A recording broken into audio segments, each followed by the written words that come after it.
What's up, y'all? This is a bonus video in the Black Empire University video series.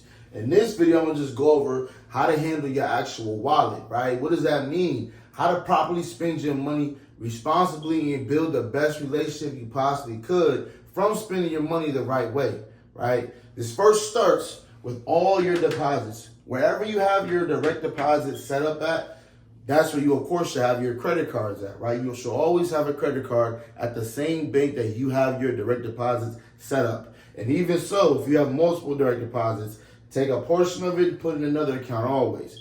But every single bank you have, you should always show deposits. That's just step one. But in here, we're talking about any and every place you have deposits at. You're going to make sure that you only spend what you have. If you don't have it, don't spend it. There's no need to floss for anybody else.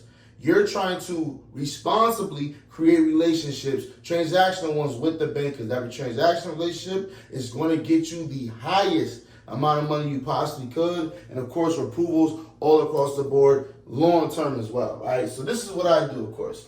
First thing you want to do is figure out what your furthest credit card is or what the furthest due date, right? Because the due date is the most important date for you and the bank relationship. So if I have a Chase card, my due date, let's say, happens on the 1st, right? Me making the payment before the due date is going to enhance that relationship automatically, because it tells that I make my payments on time or I make my payments early, right? What I usually do is after the statement date post the actual transaction, I make the due date payment immediately. So I don't have to wait. I don't have a 20 to 25 day span. I got a 4 month span, because I use the card properly, the way I'm supposed to, of course, right? So what you would do is take your furthest credit card. If you have multiple credit cards, take the one whose date is furthest. So today's date is the 1st, and your credit, let's say your due date is on the 21st with your American Express card. That Amex card is probably what you should be spending on. You may want to keep that in your mind and prioritize to spend on that card first. However, you want to check all of the due dates and statement dates and make sure you have them lined up. So if it's the 1st, and let's just say one is due on the 5th, that's not the due date, that's a statement date, right? You've already paid the due date already, but the statement date falls on the 5th. Make sure the one with the nearest credit card due date is already paid off 90%. If you can, pay it off to 100. Now you're responsibly creating that relationship and you're showing the banks you can handle this money. So before you spend this or before you transfer this, make sure you know what's the closest due date on your closest credit card, right? So if you have your Navy Federal card due on the 5th, or the statement date is on the 5th, which means it's about to update on the credit report, right? Because when updates on the credit report is the most important part for when you go to other banks.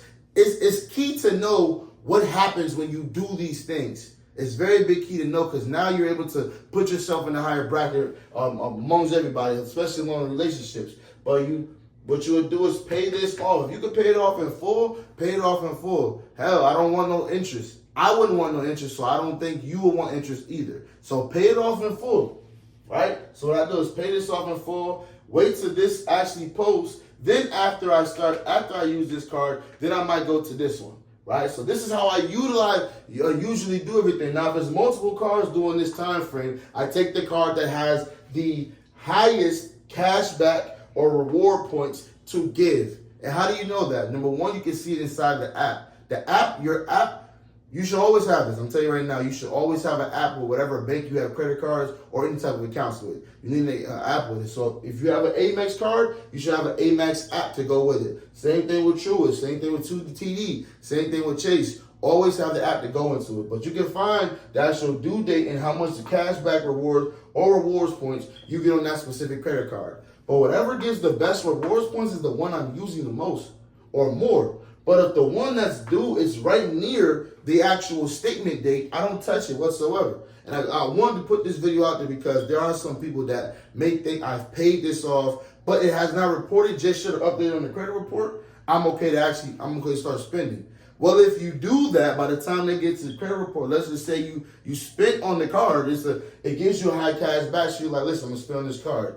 However, you have now messed up your transactions now. Now your utilization goes up. You went from a 10% utilization because you wanted to get the highest cash back at that time. With, again, timing is always everything. You want to spend that money around the time that's going to update the report. Now, if you don't put the money right back, it's going to update immediately, and it's your utilization is going to be high.